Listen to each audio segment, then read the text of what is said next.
नमस्कार साथियों, स्वागत करता हूं आप सभी का आपके अपने चैनल ट्रैवल विद अनिल 4.0। आज हम आए हैं रामदेवरा और ये रामदेवरा का रेलवे स्टेशन है जहां हम खड़े हैं। लगभग समय 2 बजे हुआ है साथियों रात का, क्योंकि हमारी ट्रेन कल रात की थी और हम सुबह सुबह पहुँचे हैं।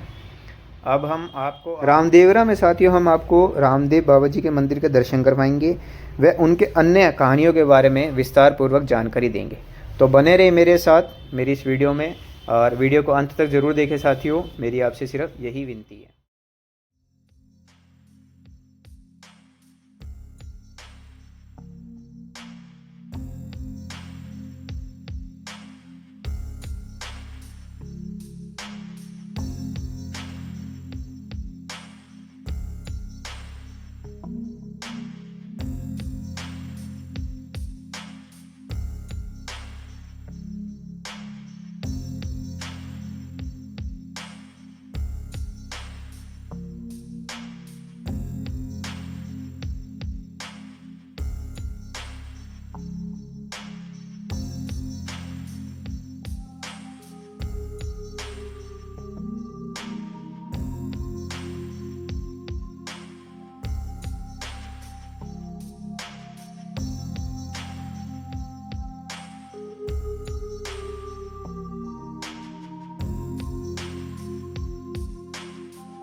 साथियों, बाबा रामदेव जी के मंदिर के पास आ गए हैं हम लोग।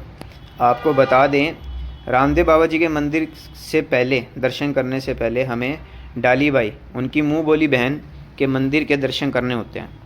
उनके जाने का रास्ता यही है साथियों, इस मंदिर का बाज़ार है। बाज़ार क्रॉस करने के बाद आपको ऑटो मिल जाएंगे और वो मंदिर करीब 4 से 5 किलोमीटर की दूरी पर है साथियों। आपको वहाँ जाने के लिए आराम से ऑटो की सुविधा मिल जाएगी। ऑटो में बैठिए और आराम से जाइए।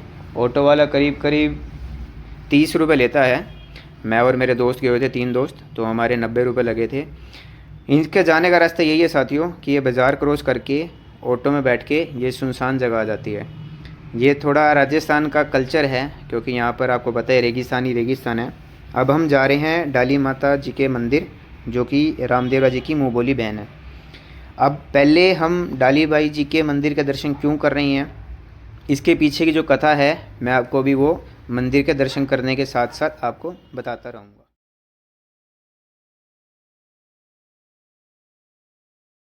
अब आपको बताते हैं कि डाली बाई जी को बाबा रामदेव जी की मुँह बोली बहन क्यों कहा जाता है। ऐसा कहा जाता है कि रामदेव जी जब बाल्यावस्था में थे तब पेड़ के नीचे उन्हें नवजात शिशु मिला था। ये एक बच्ची थी। रामदेव जी ने इस बच्ची को अपनी मुँह बोली बहन बना लिया और डाली बाई नाम दिया। ये पेड़ अब डाली बाई की जाल के नाम से जाना जाता है। जो इस मंदिर के पीछे आप पेड़ देख रहे हैं वही है पेड़ है साथियों, जो डाली बाई की जाल के नाम से जाना जाता है। साथियों, अब दुकानदार भाइयों से बातचीत करते हैं और यहाँ एक दुकानदार भाई से बातचीत करने पर पता लगा है कि यहाँ सबसे पहले डाली बाई माता जी के दर्शन करने की मान्यता है और फिर रामदेव बाबा जी के दर्शन करने होते हैं।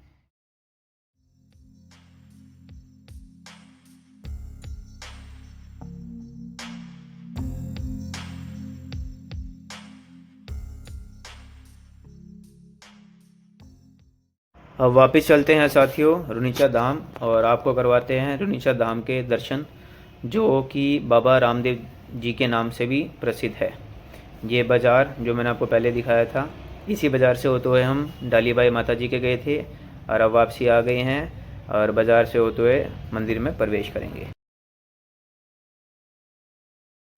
साथियों, रामदेव बाबा जी के दर्शन करने से पहले हम बावड़ी सरोवर में जाते हैं और वहाँ स्नान करते हैं।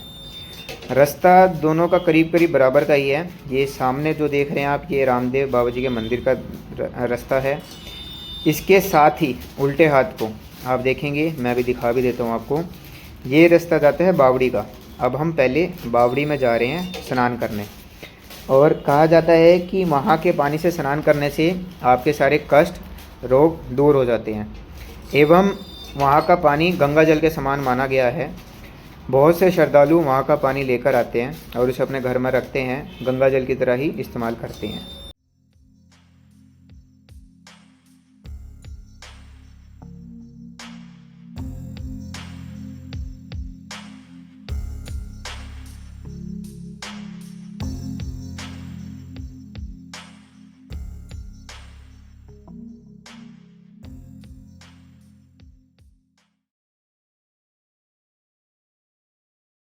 अब मैं साथियों आप सभी को इस बावड़ी के इतिहास से रूबरू करवाने जाता हूँ, और ये कथा के रूप में मैं आपको बताता हूँ इसके पीछे की कहानी क्या है, कि ये बावड़ी क्यों प्रचलित है और क्यों बावड़ी ये है। एक समय की बात है जब रामदेव जी ने दरबार बिठाया और नित्य धर्म का झंडा गाड़ कर ऊंच नीच छुआछूत को जड़ से उखाड़ कर फेंकने का संकल्प किया। तभी उस दरबार में एक सेठ बोहिता राज वहाँ बैठा दरबार में प्रभु के गुणगान गाता।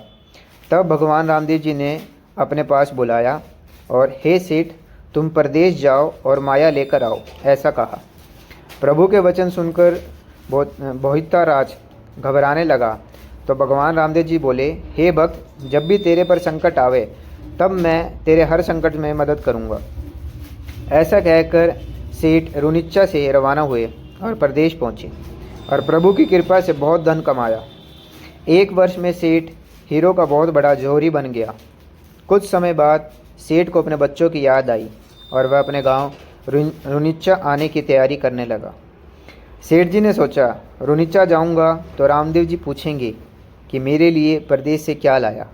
तब सेठ जी ने प्रभु के लिए हीरो का हार खरीदा और नौकरों को आदेश दिया कि सारे हीरा जेवरात सब कुछ नाव में भर दो, मैं अपने देश जाऊंगा। और सेठ सारा सामान लेकर रवाना हुए। सेठ जी ने सोचा कि हार बड़ा कीमती है, भगवान रामदेव जी इस हार का क्या करेंगे। उनके मन में लालच आया और विचार करने लगे कि रुनिच्चा एक छोटा गांव है, वहाँ रहकर मैं क्या करूँगा। किसी बड़े शहर में रहूँगा और एक बड़ा सा महल बनाऊँगा। इतने में ही समुद्र में जोर का तूफान आने लगा। नाव चलाने वाला बोला, सेठ जी, तूफान बहुत भयंकर है, नाव का पर्दा भी फट गया है, अब नाव चल नहीं सकती, नाव तो डूबेगी ही। यह माया आपके किस काम की, हम दोनों मरेंगे। सेठ बहुत घबरा गया, अपना धीरज खो बैठा। अनेक देवी देवताओं को याद करने लगा, लेकिन सब बेकार, किसी भी देवता ने उसकी मदद नहीं करी। तब सेठ जी को भगवान रामदेव जी का वचन ध्यान आया और सेठ प्रभु को करुणा भरी आवाज़ से पुकारने लगा, हे भगवान, मुझसे कोई गलती हुई हो तो मुझे माफ़ कर दीजिए। इस प्रकार सेठ जी दरिया में भगवान श्री रामदेव जी को पुकार रहे थे। उधर भगवान श्री रामदेव जी रुनिच्चा में अपने भाई विरमदेव जी के साथ बैठे थे और उन्होंने बोहिता राज की पुकार सुनी। भगवान रामदेव जी ने अपनी भुजा पसारी और बोहिताराज सेठ जी की जो नाव डूब रही थी उसको किनारे ले आए। यह काम इतनी शीघ्रता से हुआ कि पास बैठे भाई विरमदेव जी को भी पता नहीं लगा। रामदेव जी के हाथ समुद्र के पानी से भीग गए थे। बोहिताराज सेठ ने सोचा कि नाव अचानक किनारे कैसे लग गई। इतने भयंकर तूफान से बचकर सेठ की खुशी की सीमा नहीं रही। मल्ला भी सोच में पड़ गया कि नाव इतनी जल्दी तूफान से कैसे निकल गई। यह सब किसी देवता की कृपा से हुआ है। सेठ बोहिताराज ने कहा कि जिसकी रक्षा करने वाला भगवान श्री रामदेव जी है, उसका कोई बाल बाका नहीं कर सकता। तब मल्ला ने भी श्री रामदेव जी को अपना इष्ट देव माना। गांव पहुंचकर सेठ ने सारी बात गांव वालों को बताई। सेठ दरबार में जाकर श्री रामदेव जी से मिला और कहने लगा, मैं माया देकर आपको भूल गया था, मेरे मन में लालच आ गया था, मुझे क्षमा करें और आदेश करें कि मैं इस माया को कहाँ खर्च करूं। तब श्री रामदेव जी ने कहा कि तुम रुनिच्चा में एक बावड़ी खुदवा दो और उस बावड़ी का पानी मीठा होगा तथा लोग इस परचा बावड़ी के नाम से पुकारेंगे, वह इसका जल गंगा के समान पवित्र हो। तो साथियों, ये थी वह कथा परचा बावड़ी की जो मैंने आपके साथ व्याख्यात करी है। और आशा करता हूँ आपको मेरा प्रयास अच्छा लगा होगा। और साथियों मैं ज़रूर कहूँगा कि आपको कोई भी हमारे चैनल से रिलेटेड चीज़ चाहिए हो या कुछ हो तो आप हमें लाइक शेयर कमेंट में ज़रूर बताएं। अगली वीडियो के लिए ज़रूर बताएं कि हम कहाँ जाएं, आप कमेंट में ज़रूर बताएं, हमें आपके कमेंट्स का इंतज़ार रहता है। और अब हम दर्शन करते हैं बाबा रामदेव जी के प्रचा बावड़ी के।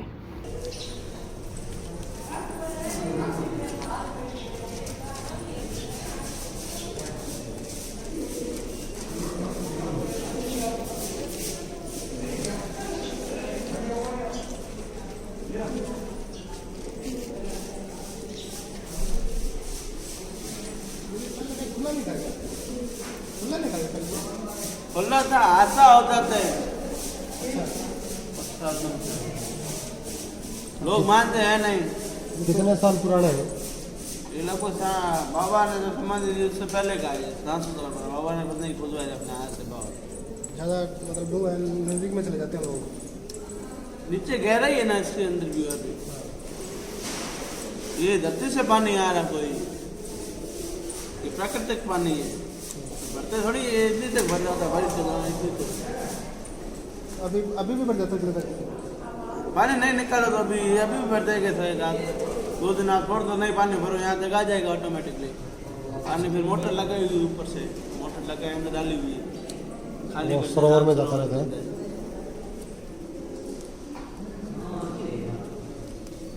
लोग मानते हैं नहीं, मानना तो है नहीं। आपको बोलेंगे भाई साहब अंदर नहीं जाना है, फिर आप ही जाओगे। फिर आशा होगा जी गलती किसकी? पंडित जी की। गलती किसकी? मंदिर की। तो हमारे साथ ये पार्ट 1 था और पार्ट 2 जल्दी ही आएगा।